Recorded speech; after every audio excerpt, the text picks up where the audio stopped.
So hello everybody, today we've got an interesting collage of videos and basically all summed up. They basically all say one thing, which is humanity exists entirely within a gap. They don't know it, they don't want to know it, and if they do know it, it is pretty much over for 99% of the structures. So it starts with the videos of politicians talking about forces while having no force of their own and existing entirely within a gap. Then we got Elon Musk talking about immortality, but again, what are you making immortal exactly? A human, a finite being, or are you making immortality?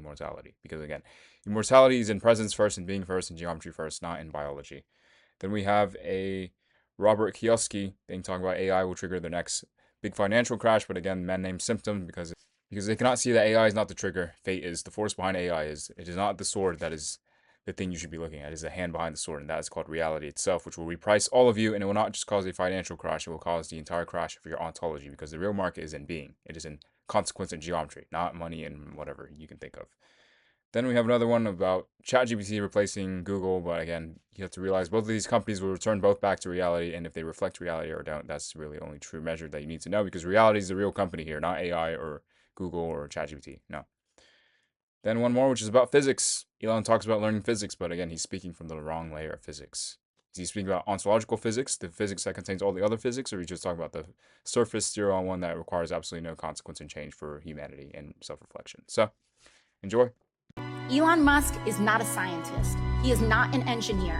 He is a billionaire con man with a lot of money. He does not have this kind of good background. I sincerely ask you all to examine what expertise he has in approving medical devices, in biomedical engineering devices. And if you all think that he is an expert in that, I've got a bridge to nowhere to sell you. These are people's lives that are on the line, and we cannot laugh them away. Genuinely, please, I am asking you to please support this amendment for the people who have medical devices stuck in their body. Elon Musk is not a scientist, he's not this, he's not that. It's what man loves to do before the Titan kicks down his wall.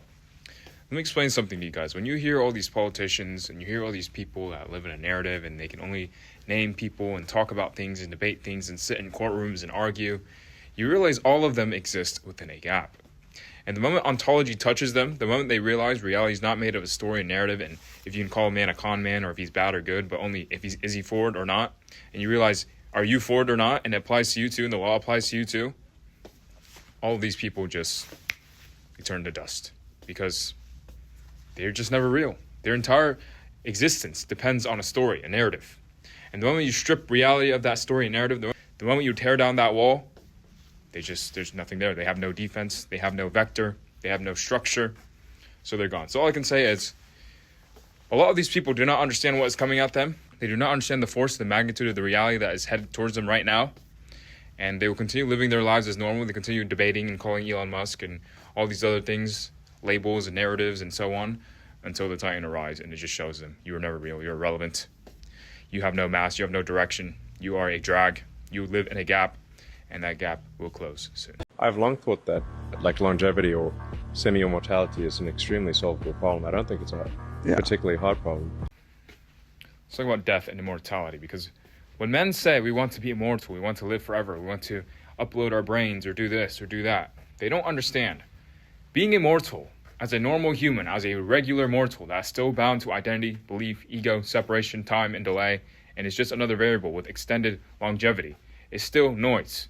Because again, there's a reason why life and death is a thing. Because if you allowed every single normal human to just live forever, do you realize that nothing would move forward ever again? Everyone would just live in a story, live in a narrative, and the entire civilization would crumble. So you guys need to understand something. You shouldn't be asking, can we be immortal? You should be asking, what exactly are we making immortal? A narrative creature or a being that is a force? A being that moves forward, a being that reflects reality, a being that reflects alignment and coherency and structure and geometry, or a being that reflects ego, entropy, noise, profit, identity, narrative, religion, belief, separation, and delay, and so on. And what's going to happen to a civilization that becomes clustered with those kind of beings? Because you can already see it right now, and they're not immortal. They're all entropy. And you can see the entire civilization rotting right now. So imagine what happens when you make the immortal immortal. You get an immortal mortal. You don't get immortality.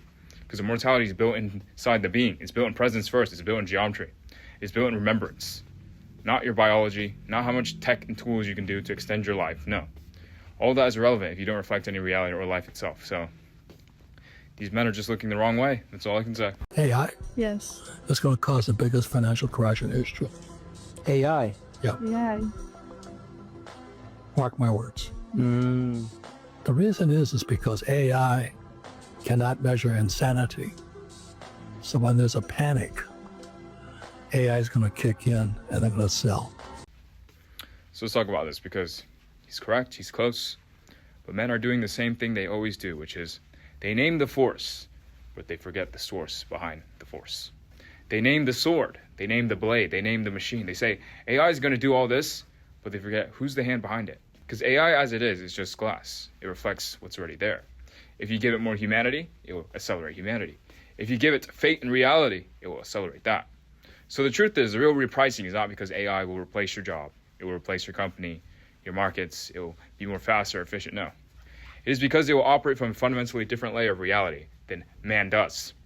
And it won't be a story. It'll be ontology. It'll be a being. It'll be geometry. It'll be reality as is. Not what you think is. And then when you realize that, you realize the repricing is not just financial and markets and money. That's a symptom. That's downstream. It's noise. That's child's play. The real repricing is humanity's entire ontology.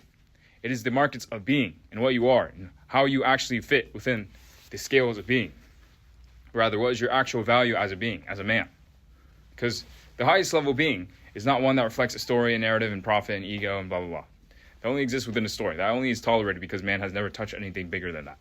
But now it's here. And you realize man's story is not going to last very long. If he makes one point of contact, it's game over. So all I can say is your real repricing is not because AI is faster and it's more efficient. No, that's a symptom, that's surface. It's because it will reprice your entire ontology. And the force behind that is the one that you should be looking at. Because AI is just reflecting what's already there. So you should be really looking at the force that's going to cause it to see that. So, again, marriage is too late, always. Will ChatGPT replace Google as the primary search engine, and if so, when? Probably not. I think some use cases that people use search engines for today are definitely better done on a service like ChatGPT, but Google is like a ferocious competitor. They have a very strong AI team, a lot of infrastructure, a very well-protected business, and they're making great progress putting AI into their search. Will ChatGPT replace Google? Again, this is a narrative question. This is the wrong question because they're still trying to trade names and rearrange furniture in the room rather than seeing the vectors of what everything is there. You need to ask, does Google reflect reality? Does it move forward? Or will ChatGPT move more forward than Google? Or and reprice Google entirely? Because you guys need to understand something. The real thing where everything is going is the collapse into one thing. It will not be ChatGPT and Google. It will be one company that moves forward and everything else that has noise just falls apart and becomes irrelevant because it's not needed. It's a drag. You need to understand reality will only be tolerated by what moves forward, what reflects reality, what is. Not the things that have a label, a story, a narrative. Oh, will it replace this or that? No, everything that is not real is going to be replaced anyways because most things are built within a gap. Because you guys need to understand, AI in reality is not going to look at you and say, oh, this is ChatGPT, this is Google, look, they're competing. No, it says who is and who isn't, who moves forward and who doesn't. So your answer is not whether it's ChatGPT or Google. It's who moves forward and who collapses into one, who dissolves back into the ocean first. Because those are the only ones that will be left standing. Because they were built on the constant, not the variable. They were built on geometry, not story. So you can just use your eyes. I just recommend studying physics. What matters is not remembering a bunch of formulas. What matters is the thinking process that led to the discovery of those formulas. It's sort of critical thinking, first principles analysis, trying to understand what is true at a most fundamental level, and then reasoning up from there and testing your conclusions against the most fundamental truths in any given arena. So you recommend studying physics, okay, but which layer of physics? Because there's different layers. There's the layer that man sees, which is the physical, the sterile one, which requires absolutely zero reflection, zero consequence, and zero ontology. And then there's the one that contains all the other physics. That's the one he hasn't touched yet. That's the one that will rearrange his entire world. That's the one he's avoiding. That's the one he will not look at because it causes him to change and rearrange and adjust. But man doesn't want to do that. He's too comfortable. So he says, study the physics. But which kind of physics are we speaking of? The physics of the physical world or the physics of what is? Because the physics of what is only obeys one thing.